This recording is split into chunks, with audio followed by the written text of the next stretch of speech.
Today we are going to talk about family, holidays, imprints. In general, we want our life to be easier and happier. We want to bring ourselves authentically to each place without the need to protect ourselves or to put a mask. And sometimes with parents and family that knows us from before, it's not easy. Many people share with me that they do their work and they do a lot of work and meditation and practices or therapy. And then when they come back home, they feel again as a child. They feel again not good enough. They feel again fear or not respected, not seen. And the pain can come. Sometimes you can be surrounded with family and there is a big table and Thanksgiving and good food, but you feel lonely. I see the work as slowly, slowly, inside and outside become one. In meditation in the East, they call it shikantaza. Shikantaza, when you sit meditation slowly, you hear the music or you hear the bird, or I hear today the construction in the street, and you feel your breath and you feel sensation in the body or pain in the leg, but the inside and outside become one.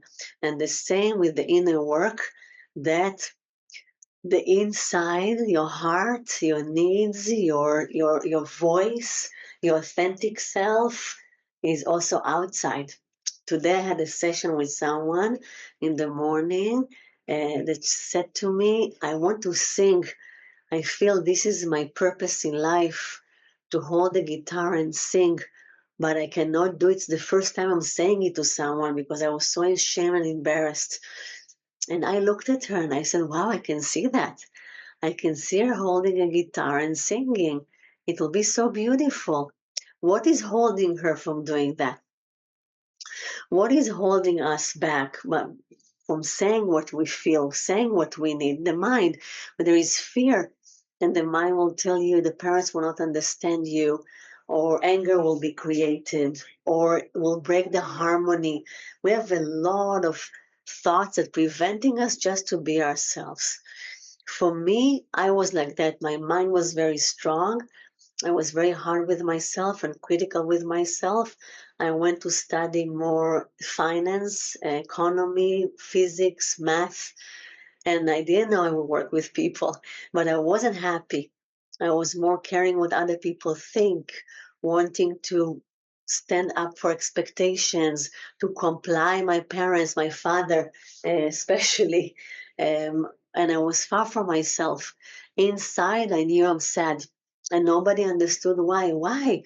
You have a partner, a boyfriend, you have a beautiful dog, you live in a private house, outside of in nature, you are a great student, you can get any job you want. I felt so lonely and so sad, and I wasn't seen even by my parents. And parents can be very loving. My mom is very loving, but sometimes it's what we do to ourselves. And the way we stop ourselves from feeling so natural and oneness and easy with effortless energy is all fear. And today I will talk about the way we create the wall. And of course, when you go back home, many times you even bring a bigger mask, a thicker wall, and there is a reason for that. Do we really need this wall? Do we really need this protection? As a child, we needed that. There is a reason. You had to protect yourself. Something happened. Maybe your parents were critical. Maybe a lot of expectation and less emotions. Maybe anger and you're afraid one of the parents were angry. Maybe you moved the country and you had to survive in a new language and country. It is a survival mode. Maybe your parents divorced or something bad happened to you at school or in life. We don't need a lot. Even if you think, oh, nothing major happened to me, even something small, because kids are so soft and the mind is being developed and the wall is there, the mask is there. And the mask, many times, it's like the parents.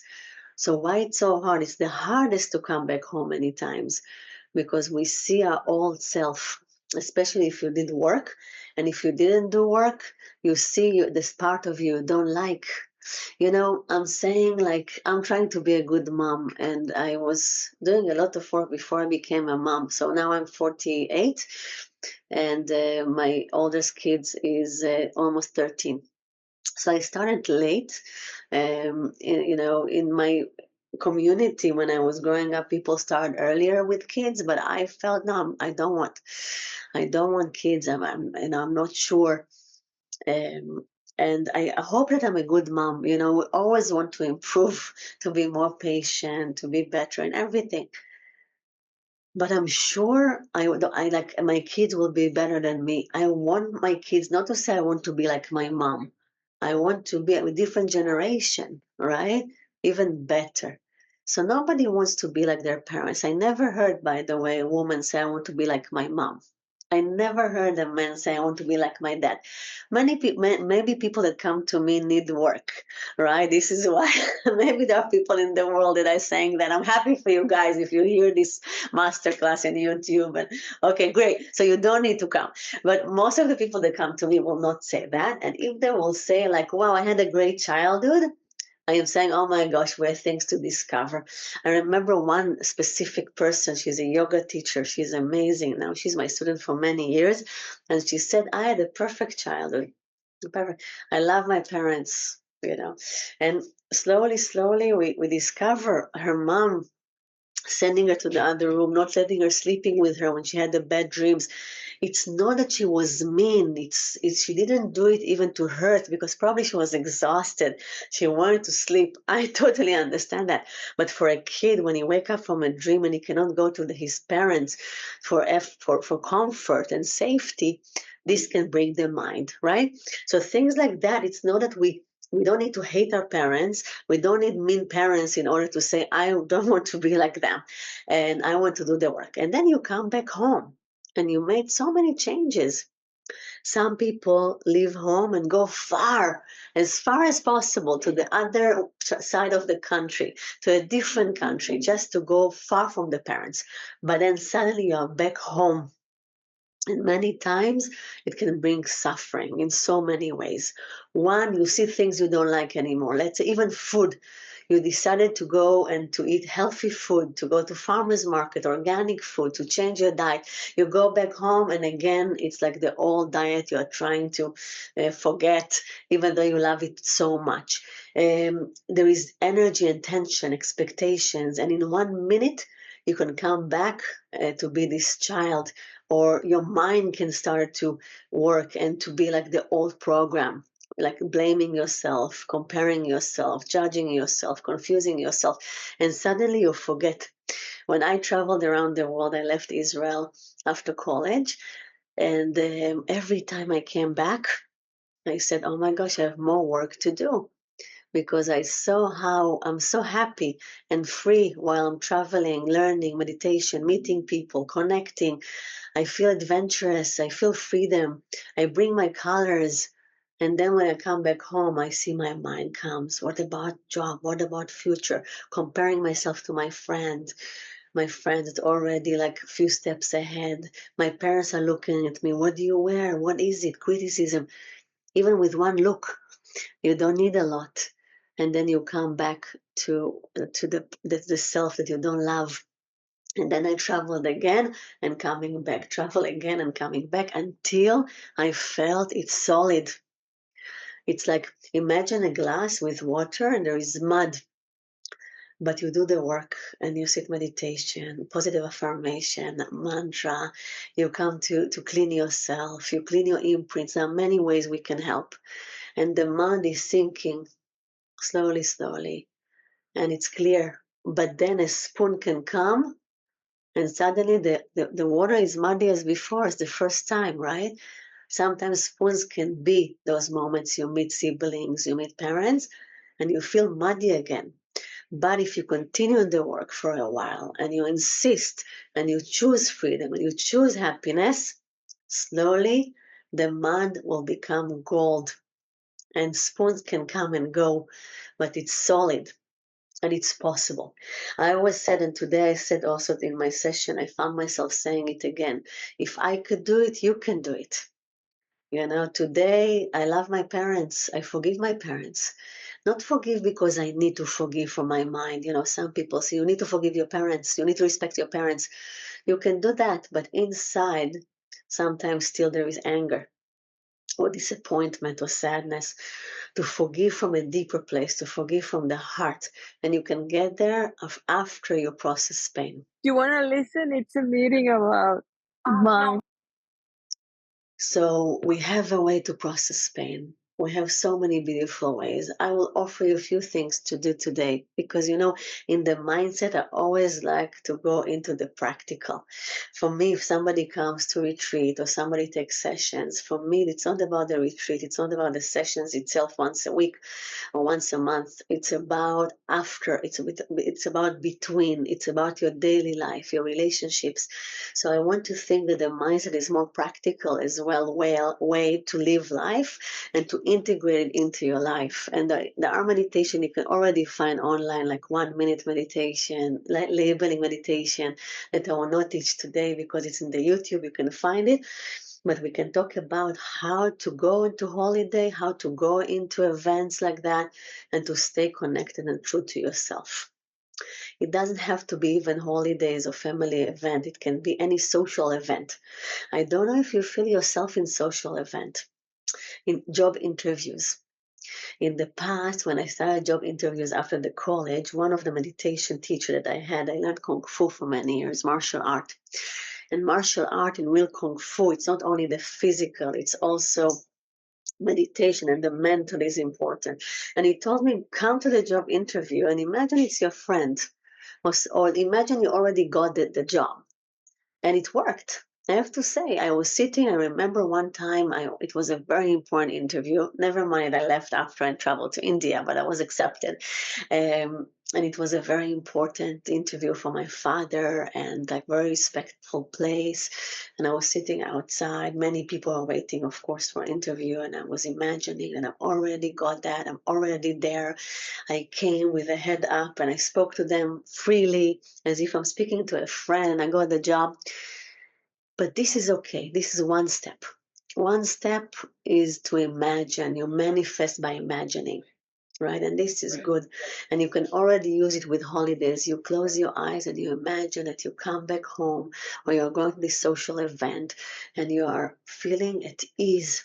And even though outside it's chaotic like always and nothing changed, you feel different inside. So one level, but it's really the first level, is to imagine it's possible.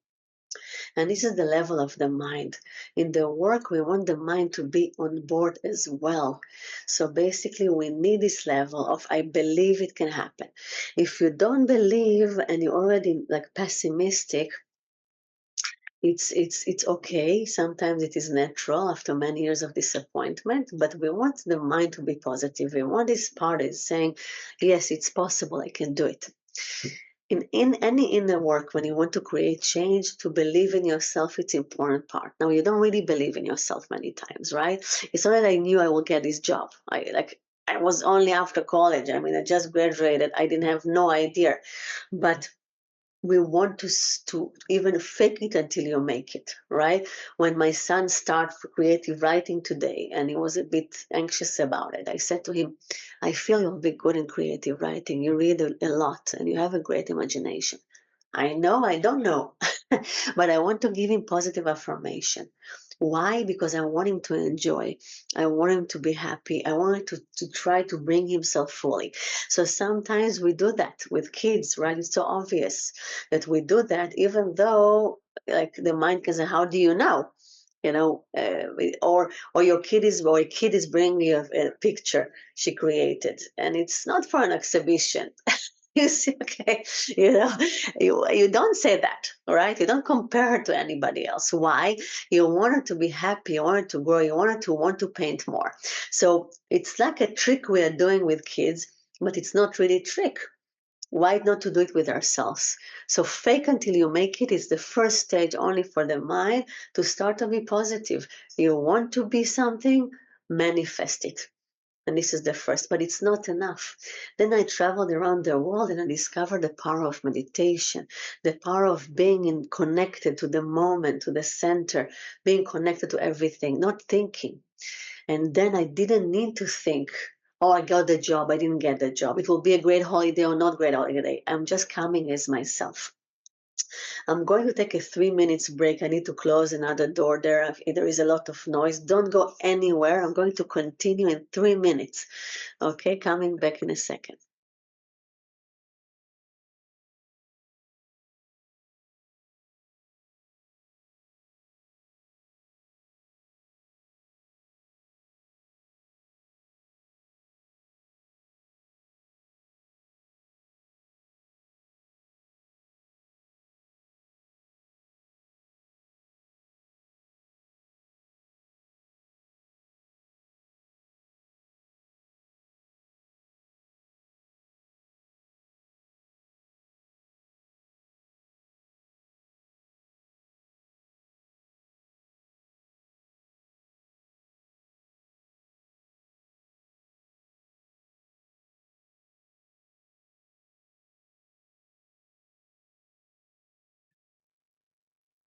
Thank you about that. So, one level positive affirmation, positive mind, fake it until you make it. You take the microphone and you start to say good things to yourself. It's like discovering your inner parent, the adult that you never had, I never had. To really take the microphone and say to myself good things. My mom tried that to say to me, you'll be great in the test, it will be great. But I already had a very critical mind. If 100 people will tell you you're good enough, it will be great, it will be okay, it will be a good holiday, but you will say something else to yourself, who you will believe? I worked with anorexia for many years. So she's saying to herself, I'm thin, I'm fat, I'm fat, I'm fat. And everybody is saying to her, you are thin. And she's thin. She's going to the hospital because she doesn't have enough, weight to hold herself. Who she will believe? The people that tell her she's too thin or her mind that tells her she's fat? You can't believe it. She believes her mind. Nobody can convince her otherwise. If your mind will tell you that you have a terrible time and a terrible holiday or a terrible job interview, you will believe your mind. This is why positive affirmation, it's the easiest to change. Sometimes the old thoughts will still come, but you will take the microphone and say, it will be okay. I'm here. And to find this voice of the adult. We use sometimes mantra. Before you go to something like that, you say to yourself, it will be okay, or I'm okay, I'm safe, everything is all right. And you really help yourself by saying those things. It's amazing how words have power. I remember when I traveled in Europe many years ago, since it was so, now it's very, like everybody knows that, how words have power on water. And I remember I came to one of the underground station and somebody put balls of water and there was words and we saw how everything changed. Like words can change water. It was crazy. Maybe I need to share this information if you don't know. We have so mostly water. Words have so much power on ourselves. And this is why mantras and positive affirmation is a great tool. It's still first level because you use your mind. And now we are going to move to the imprints. Many times we are traumatized. Every time you want to shout and to put a boundary and you didn't, it's in your body. Every time you felt fear and as a child, it's in your body. Every time you wanted to cry and you didn't, it's in your body. So if you didn't express things, it's in your body. And we call it the pain body. So we have the physical body and the pain body, and the pain body carry the memories. So sometimes you prepare. It will be a great holiday. It will be different this time. You do mantras, you sit meditation, you come back home and one word, boom, and you feel you want to collapse or to cry or to run away. Why? Because the body carry pain and it's not through the mind even. And it's so sad and frustrating for people that are in touch with me and are doing the work, but they come back home and they feel it's beyond their control. It's somatic. So this is why we do also a lot of emotional work. We need to do breath work. We need to do catharsis work, anger work to release the past. So if you make the change now, maybe you'll not accumulate more things in the future. If you'll be authentic, coming back to the beginning of the masterclass, talking about being authentic. If you are angry, put a boundary. If you are sad, cry. If you are thirsty, take a glass of water, right? But if you're, so don't create more, but you already have the things from the past. This week, unfortunately, I heard that one of my students is sick with cancer.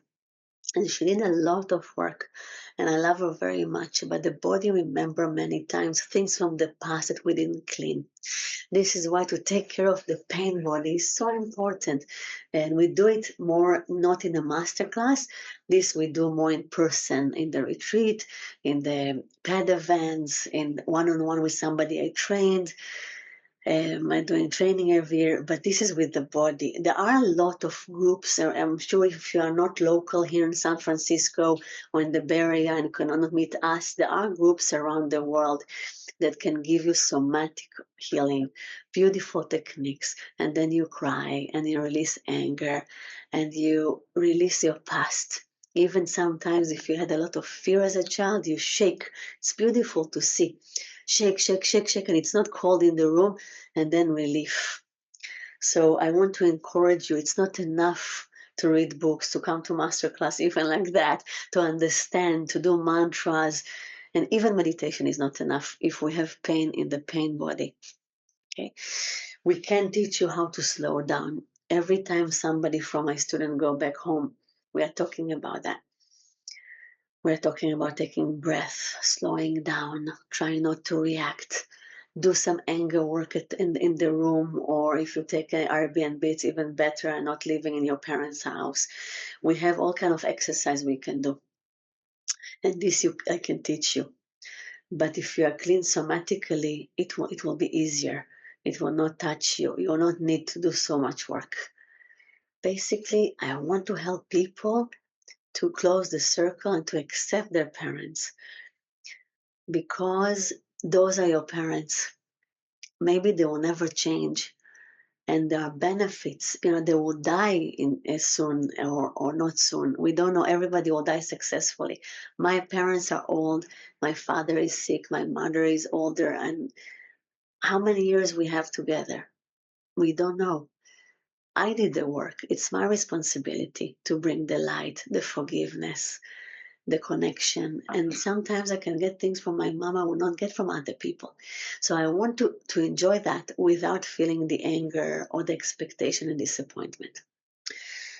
Another trap that is really, really strong, especially if you do work, is expectations. I change, everybody need to change. No. No, not everybody are capable. Not everybody have time to do the work. Not everybody can do the work in this lifetime. This is it. To expect your parents to change, to come to retreats and to meditation and all that. No, my mom did. My mom came to Mount Madonna, I think 2 times ago. It was beautiful. I was so happy. There is still more work to do, but she enjoyed and she came, I think, mainly to see me and to see me teach. But it's okay. No expectations, because expectation is a recipe for disappointment, sadness, anger, frustration, and then the relationship will not be harmonious. Let's say they will not change. If they will change, great. Okay, but maybe not. Okay, so then how can I accept that? The way I see that is we are lucky. The people that are listening now to the masterclass and you guys are lucky. We are lucky to have the time, the resources, and the awareness to do the work. Not many people from the world populations are doing that. When I put myself in this place without patronizing, really feeling I'm lucky, I have compassion. I have compassion that people are not so lucky. Maybe they live in a war zone. Maybe they live in a place of survival mode financially. Maybe they don't have the awareness, like the Buddha said. Some people have a lot of sand in their eyes. and they will not be able to see clearly in this life. We don't know. When people come to me, I never know who will take it far. We don't know. I'm doing the same. I'm teaching the same. Some people are flying with it, and some people are still stuck. It depends of you guys. So we are lucky that we are open to that. It's not everybody in our family is lucky. So when you come with this state of mind, you have more compassion that people are still suffering. You are suffering from them maybe during the holidays, but they're suffering from themselves all the time. If you are suffering from their mind during the holidays by them saying something critical in a nice way, by them doing something that is not right, by them being mean, they are meaner to themselves. They are critical to themselves. So I have a lot of compassion to that. I came from that place. I know how painful it is. So I'm happy I'm free or maybe on the path, and I'm compassionate to them. So all this change of, to brainstorm like that and to change the mindset, the way you see that can help you come to the holiday from a different state. Soon I can talk forever. I already talk for half an hour and it passed like that. It's easy for me. In a way, I'm teaching you for 25 years. I would love to hear the people that are present here today more. So soon I will stop the recording and give more space to that. What I recommend to do always is to meditate, but it's so hard to meditate by yourself. I don't want meditation to become something you need to do and you don't do, and you're criticizing yourself. Oh, I'm not practicing, I'm not doing anything. So you can do other things. You can journal while you are there in the holidays. You can do the 1 minute meditation that you'll watch the video. You can take a deep breath. You can go for a run, and sport will help to sweat the anger out. You can go to the forest or to the mountain, depending where your parents lives, and shout, and take the stress and the anger out. You don't want to do it on people. And the last thing I need to talk about is changing contract. I think I touched it before in the first masterclass holiday. There was part one, and it's in the YouTube. But I think that changing contract is important. Sometimes we didn't put boundaries as a child, and it's important to learn to put boundaries and to change the contract in a relationship. It's not always successful, but the reason we do it is for ourselves. So changing a contract, it means to meet the person in your family that you feel the relationship are not flowing and updated. And maybe it's few people to meet, even for a Zoom call before you come to the holiday, or maybe there if you are brave. Always better face to face, and to say what you feel without judging and blaming. When we have conversation, we can practice with one of you soon if you want. You can say what you feel without pointing in the other direction, without blaming your parent, without judging your parent, saying what you feel. When you did that, I felt. It's more from the Gestalt family. I learned Gestalt. Like when you said that, when you say that, every time I come, I feel little. I feel sad. I am angry. Try not to say it, please, this time. Maybe it will not help. Again, people are not doing the work, can say things again, can guests are coming from the past and they can, behave in a certain way. But you want to try to create change. And then in the conversation of changing contract, also the other side will say what he or she want to say as well. But it's very simple rules. The rules are you don't blame and criticize, very important, and you talk only about yourself. This is the first rule. The second, you don't justify. So you say to your mom or your dad or your sibling, you said, when I'm saying that, don't justify. Like, oh yeah, I'm totally busy. Oh yeah, but I'm like that.